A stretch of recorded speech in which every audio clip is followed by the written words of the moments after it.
Hi, I'm Russell D. Jones. I'm Kevin Davies. And we are here with D6 Mafia talking about the spoilers from Born of the Gods. And these are the spoilers for... January 13th. January 13th. So this is the first batch of official spoilers Yes. Released from the main Magic Mothership site. And yeah, you want to just dive in here? Yeah, let's do it. Cool. So we're going to start out with just a pretty common guy here, just the Nyxborn Shieldmate. Mm-hmm. Love the art.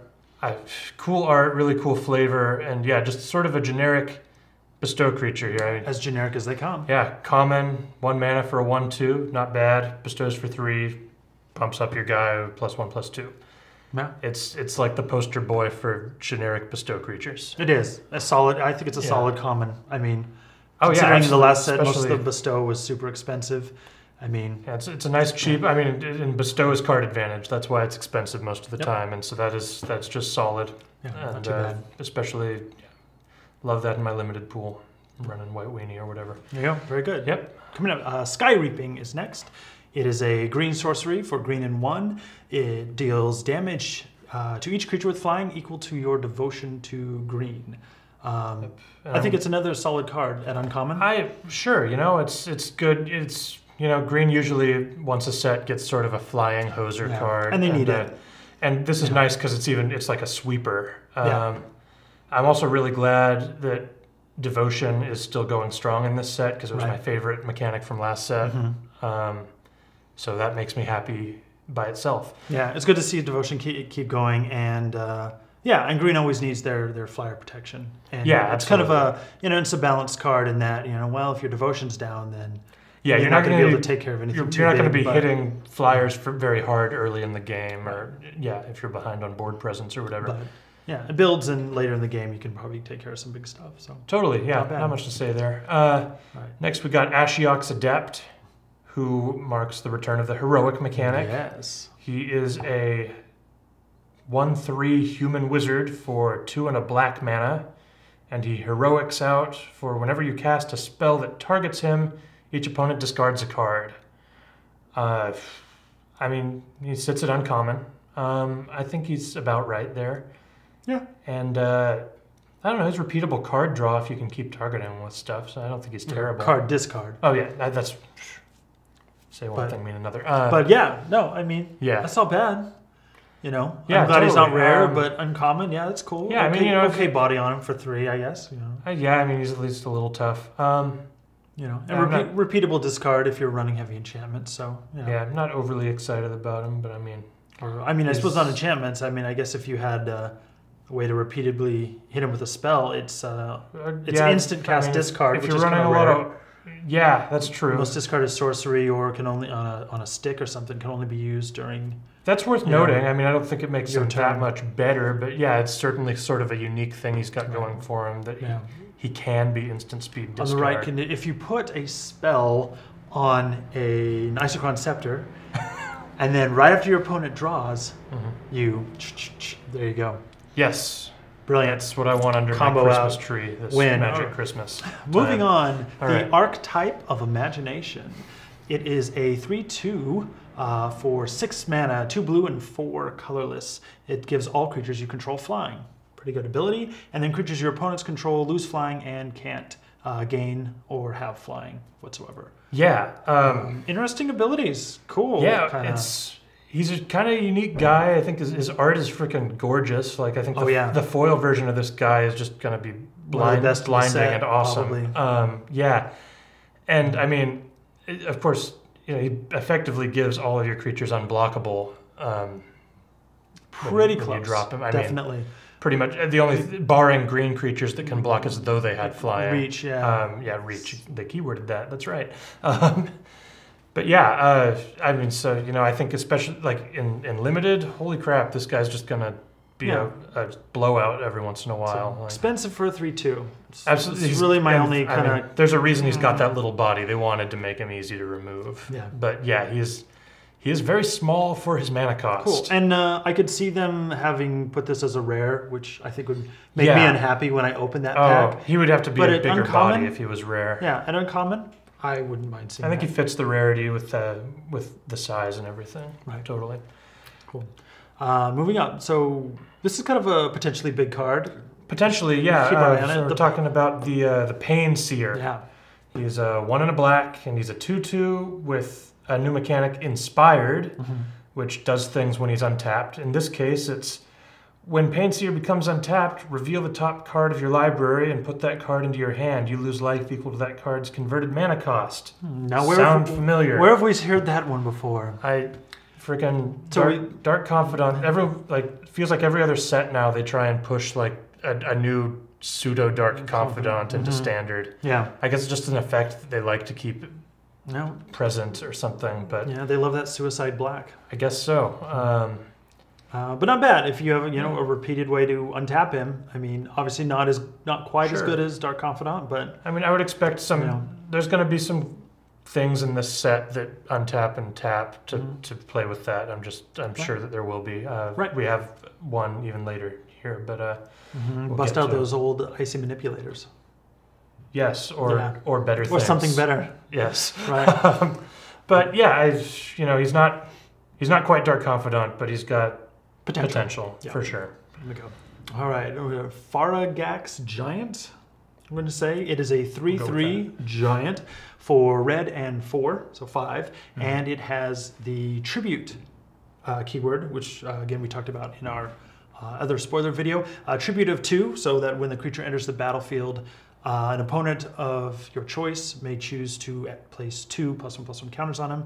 If they don't do that, and he enters the battlefield without the +1/+1 counters, he deals 5 damage to each opponent, which is pretty good. Yeah, he's all right. He's definitely a less spectacular tribute monster. Sure. I mean, obviously a common, right. it's to be expected. But it's cool to see sort of the opposite end of the spectrum from the promo rare that we looked at in the last video.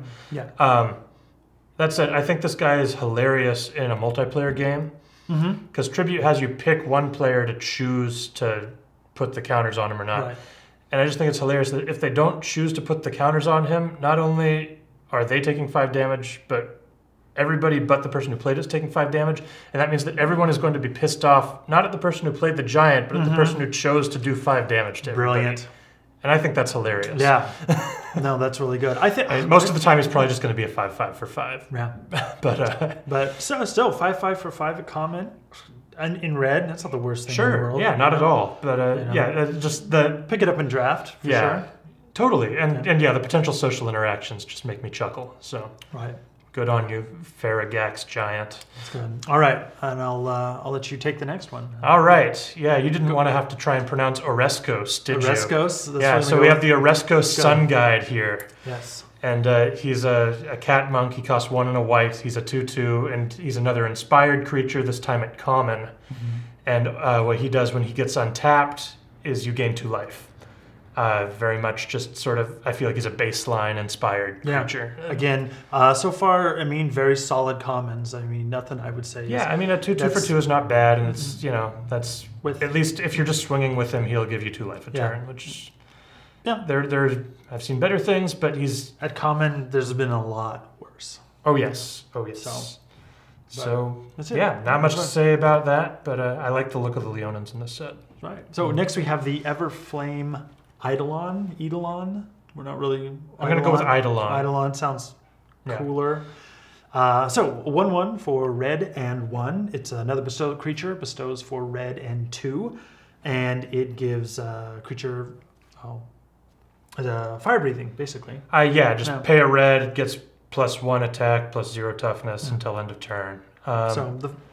Cool, fire breathing. And Eidolon. Yeah, it's the same. There was that Eidolon cycle in Theros, and he sort of continues that theme. They gave everything they put on a keyword like Death Touch or Lifelink or whatever, and this guy he's got the same kind of body and cost on him, and then he gives fire breathing. So I didn't mention also +1/+1. So exactly. So it's a little bit better than because like every bestow creature, he adds himself to whatever you bestow him on.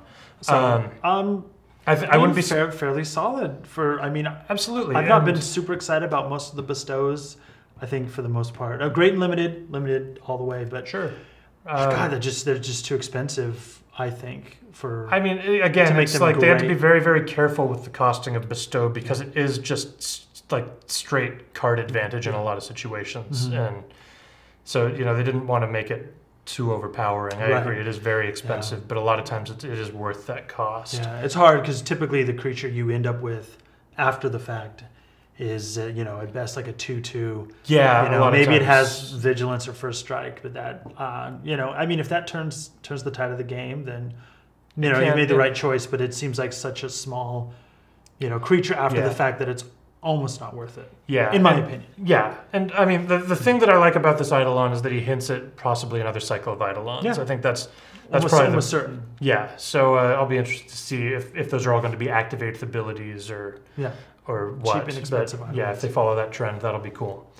Cool. Yep. So up next we have one. This was actually translated from the Magic the Gathering Japanese official site. So Yeah, and wasn't even up here. like half an hour ago. 5 minutes before we started this video, we opened it and it was a new spoiler. So, and Hooray! yeah, but this one is called a Fateful Intervention. It costs 2 colorless and 3 green, so 5 converted mana cost. Instant cast.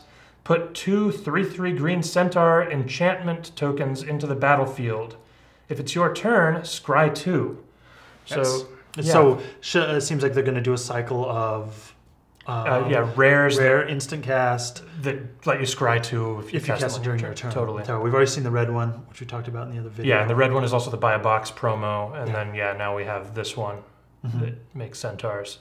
So So cool. I can't wait to see what the other colors do. I'm a little less excited about this one than I am about the red one. Yeah, I mean, green's my jam. I'm not super pumped about this, but I guess at the end of the day, it's 2 3/3s for 5. That's okay. Yeah, and if you need them, okay. if you need them during your opponent's turn, if you need those, those surprise blockers. I mean, that's what it's all about. Yeah, the fact that they can be surprise blockers is really what sort of sells that, I guess. And then on the flip side, if you don't and you just want to pop it off during your turn, you can get that scry. So yeah, I mean, I have a feeling they're much more useful as surprise blockers, but Yeah, I'm inclined to agree with you. But you get play what you got when you need to. Right on. Yeah. Okay, we move forward. Kiora's Follower. It is a gold card with green and blue. 2 for a 2/2 Merfolk, and tap it to untap another target permanent, and it is uncommon. Yes, and I think he's going to have all kinds of shenanigans with Inspired. Like that's what I was talking about when we were talking about Inspired earlier. Just like the fact that he can untap things just to trigger Inspired right there is kind of cool. You can trigger people's Inspired effects at instant. Oh, you know what? I never even thought about that. Yeah. Yeah, I think that's the most significant thing that leapt out about him to me, anyway. Was that you can trigger Inspired whenever you need to trigger it. Yeah. No, that's a really good. And otherwise, he can be mana acceleration. He can slice vegetables for you. He does it all. Yeah, no, I think it's really. I mean, usually it's untap another target creature or something. The fact that it's permanent, I mean, really means this is a versatile 2-drop.